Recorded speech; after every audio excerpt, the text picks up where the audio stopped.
Je décrirais mes parents comme des personnes passionnées pour qu'est-ce qu'ils font. Ils nous motivent toujours. Des heures plus tard, ça va être votre ferme, ça va être vous autres. Vous allez être fiers, vous allez avoir travaillé pour avoir cette ferme-là. Je trouve que mes parents, avec leur implication, ils ont réussi à nous montrer des bonnes valeurs.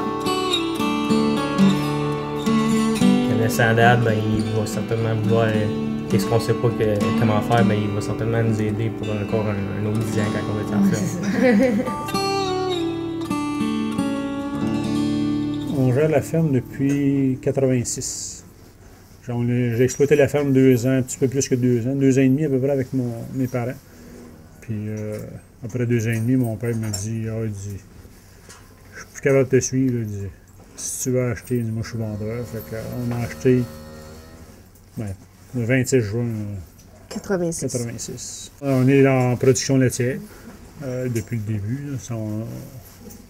On a amélioré le troupeau depuis. C'est sûr que quand on a commencé, c'était pas ce que c'est aujourd'hui.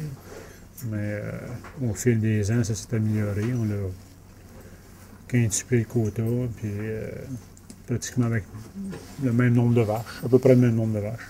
On a suffisamment de terrain, il y a 350 acres, dont 275 en culture, puis on a suffisamment de terrain pour tout faire les fourrages, tous les grains pour le troupeau, puis même les surplus. On vend des grains. Quand on a débuté la ferme, le troupeau, c'était un troupeau croisé. Je voulais avoir un troupeau persan dans le futur. Fait qu'on a décidé d'avoir le préfixe de la ferme Norlin. Puis aujourd'hui, en 2008, la ferme. Le troupeau est 100%, il est pur à 100%. Puis on a tout le préfixe Norlin. Le nom de la ferme, on l'a choisi en fonction de nos noms. Moi c'est Normand et Céline. Fait que, on avait pris le début de mon nom avec la fin de son nom pour faire la ferme Norlin. C'était. Bon, je ne sais pas si on va d'autres choix, je pense pas. Non, je pense qu'on n'avait pas d'autre choix. On était arrivé à ce nom-là, assez facilement. On s'est rencontrés 5 ans avant de se marier. Ça fait 30 ans déjà qu'on se connaît. On était toutes les deux à l'université. Donc, on a fait un changement de carrière assez rapide, là, mettons. Comme on avait prévu de se marier, puis on était à l'université, mais son père parlait de vendre, il était intéressé de vendre, fait que là, Normand a dit « Oups, je reviens sur la ferme. » Après qu'on était mariés, mon père restait encore dans la maison ici, on était après construire. Fait qu'on était 3-4 mois dans une roulotte, juste au côté de la maison. C'était assez spécial, ça. C'était très petit. Ouais, C'était une très petite roulotte. Pour ce qui est des enfants, quand la famille a commencé, là, on a eu 4. C'est des enfants de ferme. Puis les professeurs à l'école nous disaient, ça paraît, ils se débrouillent, ils savent s'organiser. Ils ont tous fait des sports à l'école, les 4. Ils s'organisaient, puis ils travaillaient sur la ferme. Ils trouvaient le temps de nous aider à la ferme. Ils aimaient bien ça. C'est même eux autres, les enfants, qui proposent des horaires de travail, parce qu'ils aiment avoir des congés pour sortir. Mais s'ils veulent avoir des congés, il faut qu'ils en donnent aussi. 2 fois par semaine, c'est moi qui est en congé, si tu veux, qui est off. J'ai toujours essayé de le faire comprendre aux enfants. C'est pas parce qu'on vit sur une ferme qu'on est attaché, on est pris là. On peut vivre aussi bien que n'importe quel travailleur qui travaille avec sa boîte à lunch. Fait que c'est juste une question de s'organiser. Un peu comme n'importe qui travaille, il y a des vacances. Puis quand on veut partir toute la famille ensemble, on se trouve quelqu'un. La routine le matin, moi, je me donnais pas un coup de coude de Normand pour le réveiller le matin. Parce que Normand, il a de la misère à se lever le matin. Ma part, moi, je rentre, je vais gratter les vaches.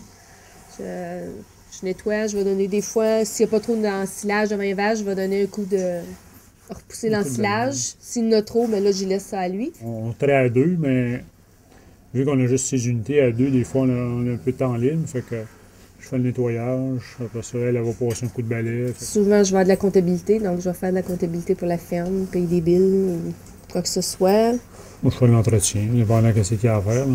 Ou des réunions. Des réunions, des colloques, il y a toujours de quoi faire. À 5h30 le soir, on recommence, mais là, c'est un des deux gars. Ou à l'occasion, la deuxième, Stéphanie. Ouais. Elle est souvent qu'elle descend des fois, puis Il y a des soirs comme dans le congé. Je m'en allais à la traite, elle dit. J'ai commencé le groupement de gestion. C'était un besoin. Je trouvais qu'on était trop isolés en tant qu'agriculteurs. Il me semble que j'avais besoin d'échanger ou de connaître D'autres choses. d'autres agriculteurs, de quelle façon ils fonctionnaient, comment ça marchait chez eux. Alors, après le groupement de gestion, il y a eu les CUMA. CUMA, l'explication, mettons exactement qu'est-ce que c'est. C'est une coopérative d'utilisation de machinerie agricole en commun. C'est-à-dire que on est un groupe d'agriculteurs qui partagent une machine. Je suis secrétaire trésorier depuis le début, ça fait 11 ans. C'est la 11e année, 12e année cette année. S'il y a moyen de fonctionner en groupe, 3 producteurs, 4, 5, 6, c'est sûr que ça te revient moins cher. Je regarde le rouleau compacteur, le nouveau rouleau qu'on a, le deuxième, c'est notre deuxième qu'on a. C'est un 45 pieds de large. Il nous coûte, moi personnellement, il me coûte à peu près 375$ par année avoir accès à cette machine-là. C'est sûr que ça prend beaucoup de communication pour ne pas qu'il y ait de conflit. Il faut s'organiser en conséquence, mais en 12 ans, il n'y a jamais eu de conflit. On a 4 enfants. Moi, je suis toujours dit, mes enfants, c'est des ambassadeurs de l'agriculture parce qu'à l'école, pas tous ceux qui sont, eux autres, ils sont fiers de venir d'un niveau agricole. Puis ils se font poser des questions, mais ils s'en cachent pas. Ils disent. Puis même, ça pique la curiosité, même, je dirais, des citadins.